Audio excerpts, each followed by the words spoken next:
cannot believe, who was it when Kirk Gibson hit the home run, Jack Buck? Because I can't believe what I just saw.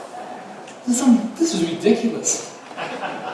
Me with Randy Johnson. Randy, I saw you pitch at Sawtell Field. I'm the guy who brought the candy. Rob Hurdle will know about that. You know the green one? That was me. I remember Rod going out to talk to you. It's true. It's like yesterday. And it reminded me when Rod went out to talk to Billy Lee in the College World Series. And you probably met Billy. There was a rain delay. We're playing Oklahoma State. And about an hour after the rain delay, the guy hits the ball out to center field. I pick the ball up. I throw it home. Steve Sagi was the catcher. By the way, high school teammate with Dennis Gilbert. Played for 2 years together. I always was one of your teammates. Dennis, you don't know that. I'll tell you the story later about LA City College. But I pick up the ball. I throw it to Sagi. And I throw it about 20 feet over Sog's head. And hit the back screen. I was really embarrassed. And Pat Keener comes over to me. And I said, Pat, the ball was wet. It slipped. He says, Tiger, anybody can throw a dry ball. So that's an excuse. See, no excuses. I want to make a couple of comments, and I know it's getting late, and I'll try not to be long. And, my wonderful wife, Denise, 53 years we've been together.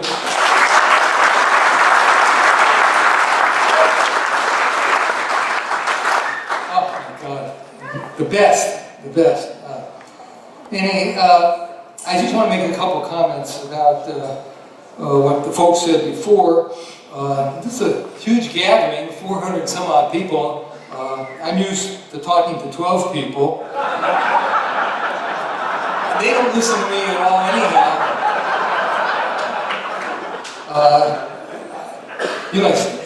They start laughing just like you. You're in court, you're talking to the jury, and the jurors, the top jurors start laughing. That's somewhat bothersome. And Coach, you said the first game is February 17th. Just let me correct you, Dan. The first game, I think, is in January. It's the alumni game.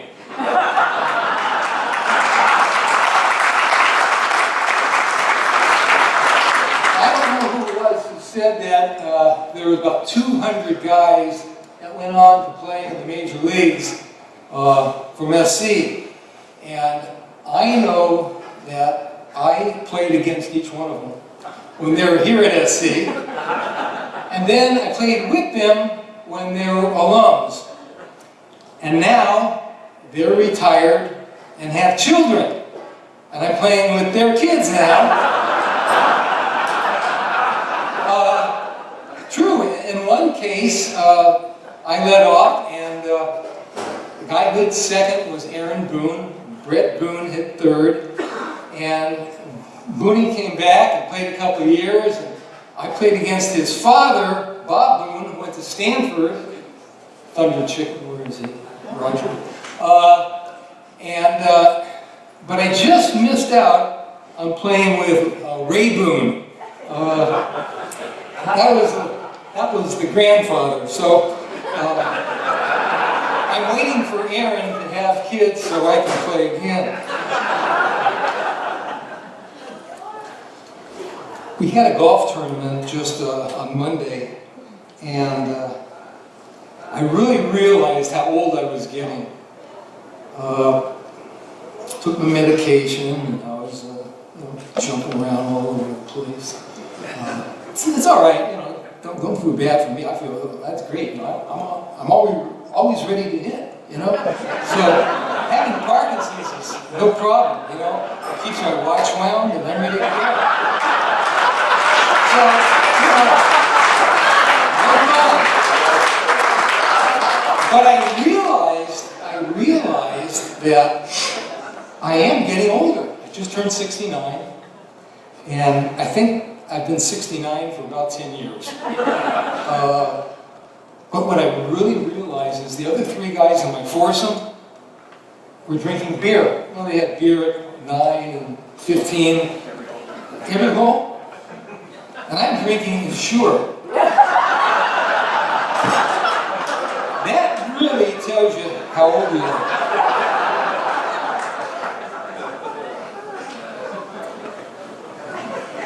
I want to acknowledge this guy right here, Bobby Vaughn, teammate of mine, the all-time USC leader in earned run average, better than Billy Lee, Tom Seaver, you name it. This guy right here, number one.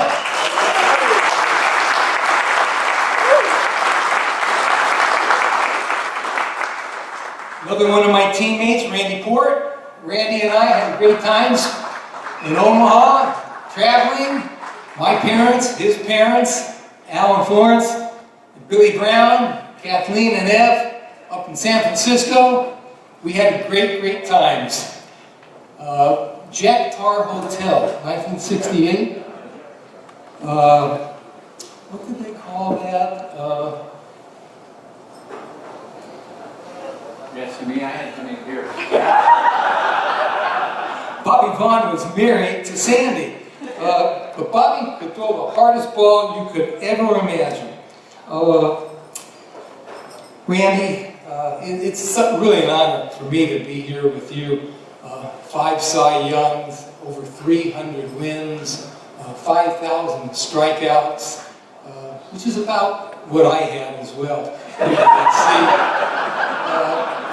Boy, I know you had a 20-year career, and I had a career for 4 nights. It's true. Vic Lupino was there.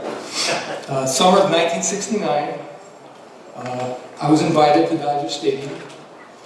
Neil Armstrong landed on the moon. And for me to be in the Padre dugout was about just as improbable as Armstrong on the moon. But I got the invitation, and they gave me Tony Gonzalez's uniform. He had just been released, and I'm out in left field at Dodger Stadium wearing a Padre uniform, and all the kids were yelling, "Hey Tony, how about a ball?" I threw some ball out there, and Duke Snider, Howard, your favorite player, was sitting to my left, Duke Snider. To my right was Johnny Podres, the star of the 1955 World Series for Brooklyn. Podres was pitching that night, drinking Jack Daniels and smoking Territon cigarettes. I couldn't believe it. I said to the clubhouse guy, "Is this the way it is in the big leagues?" He says, "Oh, Podres has been doing it all his career." And Snider was doing the play-by-play. So I asked Duke about it. He says he's been doing it forever. Well, in that first inning, Podres got Wills to ground out. Manny Mota, his names? Manny Mota singled to center, and Wes Parker hit a home run, and that was Johnny Podres' last performance.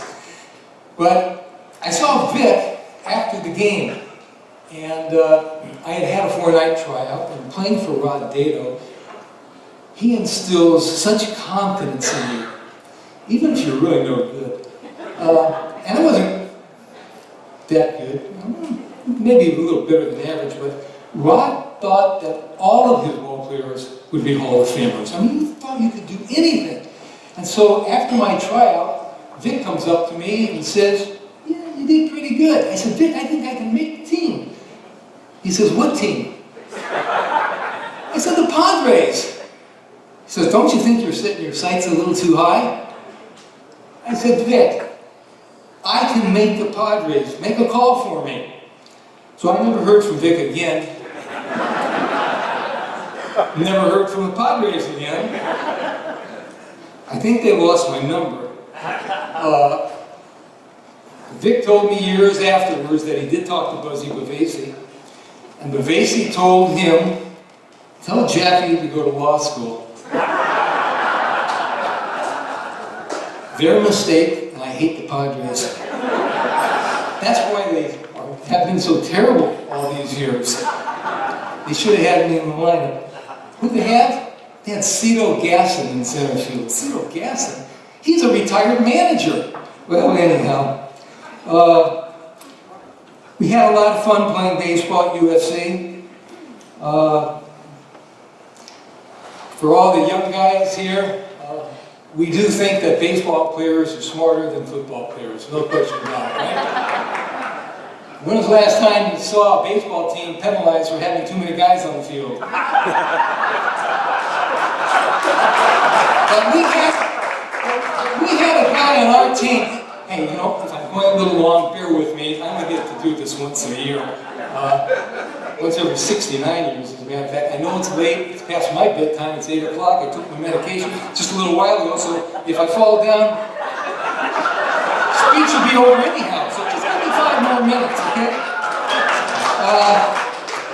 We had a guy on our team, and I tell this story all the time, and Justin knows what I'm going to say. We had a guy on our team, I'll call him Jim. And when I played, we had Rawlings and Wilson shoes.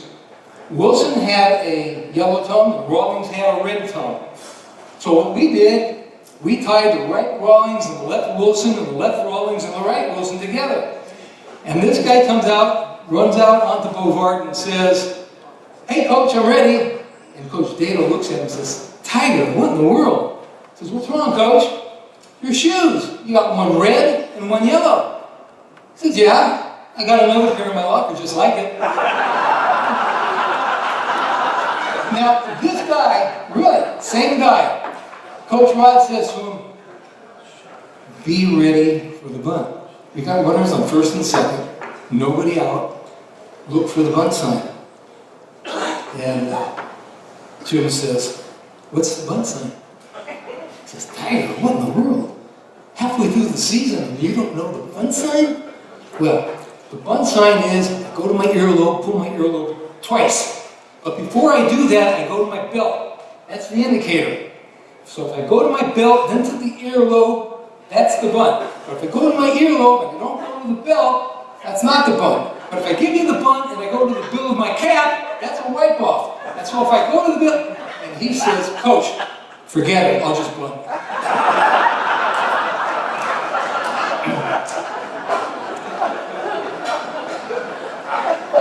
Well, this is not exactly going by script, Denise, like I said I would. I have so much to say, and I know it's getting late, and it's past my bedtime, but...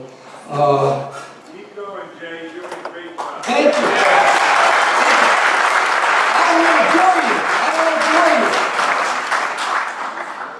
you. I was diagnosed with lymphoma in 98, treated in 99. Came back in 2002, treated again. Came back in 2014, treated again. Found out I got Parkinson's in 2009. And yeah, I fought back, but the worst news of all, if you can believe it, occurred January 27th, 2001. Rain. The alumni game was rained out. I waited 1 year for 4 at-bats. Now I got to wait another year. That was devastating. People ask me, what's the secret to coming out all these years? I say, I just love it. I just like getting in the batter's box. It just feels like home. It's just something that it's comfortable. And so they say, well, what advice would you give to a young hitter? And I said, well, it depends what their level is and whether they're college or Little League, because I coach in Little League with my son. And so parents in Little League would come up and say, what advice do you have for me? And I'd said, piano lessons. Because some of these kids, you know, either you have it or you don't. And so why not give the kid a chance? At least he can play the piano when he's an adult. But for you guys, the best advice would be, don't think. Really. That was what Coach Rod said. Don't think you're hurting the team. And that is so true. And that has application in life. The vagaries of life that you go through. You start thinking too much. Some people reach a level they're not prospects while they're in college. And they mature later in life. Believe it or not, Randy Robertson was the star pitcher on Randy's team. I think you were the Saturday night guy, and Brad Brink, another guy, he went to the Phillies. He was number 2, and then you had Sid Aikens, and I think Randy was in the bullpen, so my God, you know, some people reach their peak later. I reached my peak when I was about 45, so I was no longer a prospect. And the reason for that is because the degree of mental acuity that you have when you get older is reduced. So I couldn't think like I did when I was a young hitter.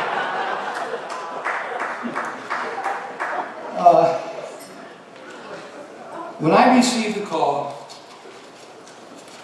in September of 1965 from Rod Dedeaux inviting me to UFC, little did I know that that one phone call would be the linchpin that would forever mold and shape the life of a 17-year-old kid who would face an uncertain future. And here is how it occurred. Almost done, okay? As with any structure, you have cornerstones.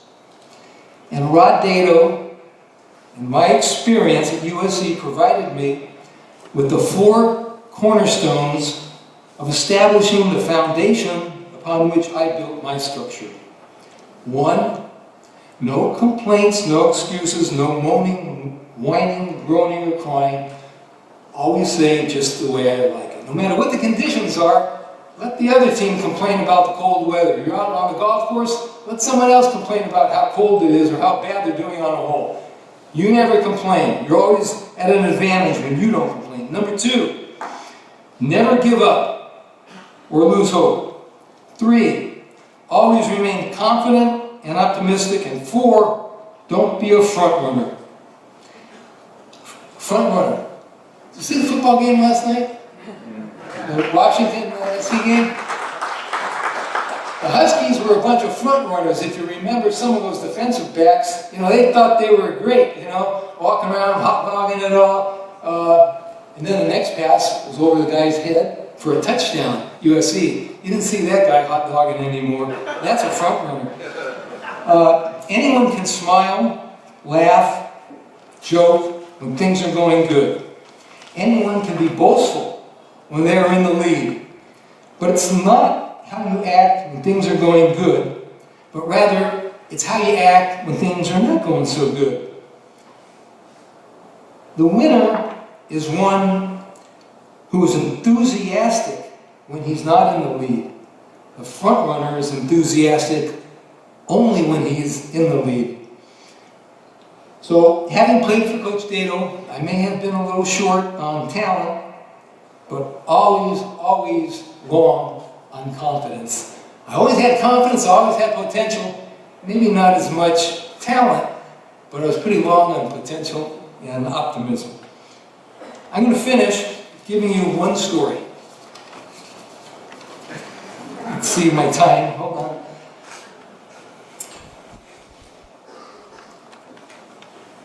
All right. LA State. Justin said it's too long of a story to tell. I'll cut it down. Because I remember Justin screaming for joy in that game. Justin was there for everything. Every game, Justin was there. He was even there at Boulevard in 1951 to see the Yankees. It's true. And as a matter of fact, Justin, Terry, and I were voted the number 2, 3, and 4 best hitters, left-handed hitters in USC history. There are about 265 guys tied for first. LA State were down 4-1, 9th inning, Chuck Ramshaw at bat, 2 outs, 2 strikes. The Diablos were laughing. They were patting themselves on the back and waiting to drink their champagne. They thought that they had won the game. 4-1, 2 outs, 2 strikes on Ramshaw. Well, they forgot one thing. Two things, actually. They forgot they were playing the Trojans, and they forgot that you need 27 outs. So Ramshaw singles, next guy singles, it's 4-2. Next guy singles, it's 4-3. Ron Drake, who was a receiver on our football team, scored the third run. As he crosses the plate, guess who's coming up with the season on the line? Everything on the line. Yours truly. So Drake says to me, Jay, if you don't get a hit, I'll kill you. And he probably meant it. Because if I don't get a hit, we're done. So I hit a big bouncer over the mound, over second base, sort of like Scully saying with Mantilla. And I went 93 feet to first base, not 90, 93 feet. Crashed into Jerry Feldman, the general from first base, who also went to Hamilton High School. And the next thing I hear is Justin screaming for joy. The ball was on the ground. Feldman dropped the throw from second. The fourth run scored, we tied, and went into the 10th inning. We won the game in the 10th, went back to Omaha, won 5 straight in the national championship in 1968. That game was a microcosm. It was it had all the elements of the 4 cornerstones that Rod Dedeaux had taught me.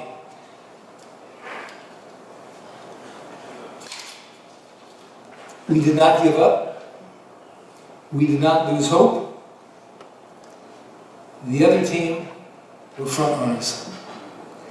So that game sums it all up. When you played for Rod, he gave you the confidence to go out and do the job. And don't be fearful, because you'll get it done. After the game, a newspaper reporter came up to Rod and said, Coach, what were you thinking when you were down 4-1? 2 strikes, 2 outs.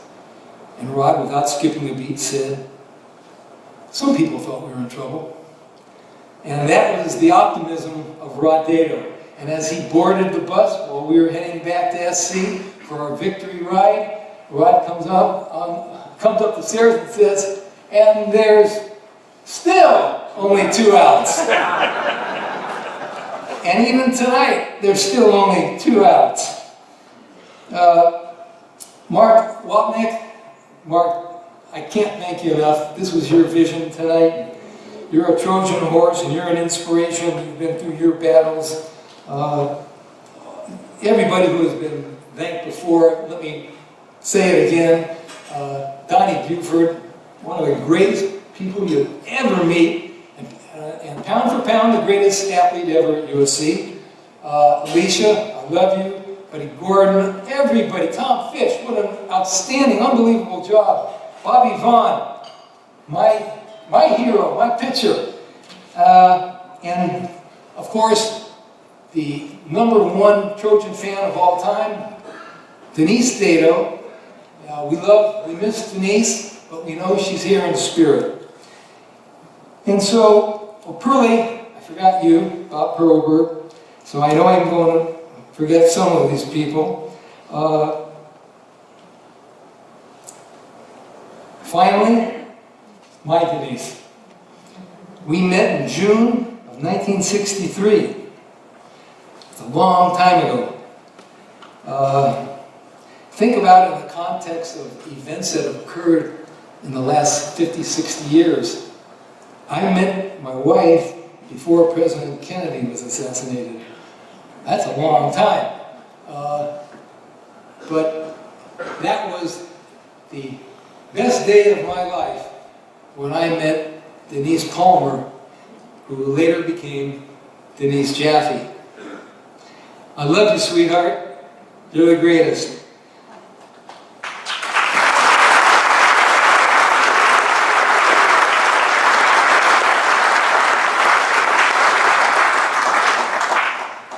Just by a show of hands, how many people are in the room who've known me over 50 years? How about 60 years? All right. My Baldwin Hills buddies. That was the greatest place to grow up. Hillcrest Drive, apartment C, not Hillcrest Road, Hillcrest Drive. Well, to all my friends, my dear, dear friends, I have no acquaintances. You are all, each of you is my best friend. I don't have acquaintances, I only have best friends. And that is true. I have stories about each and every one of you. I thank you for your support, your kindness, your love, your encouragement, and for all that has happened here tonight to bring us all together. As Babe Ruth said, never allow the fear of striking out prevent you from playing the game. I love you all. Good night.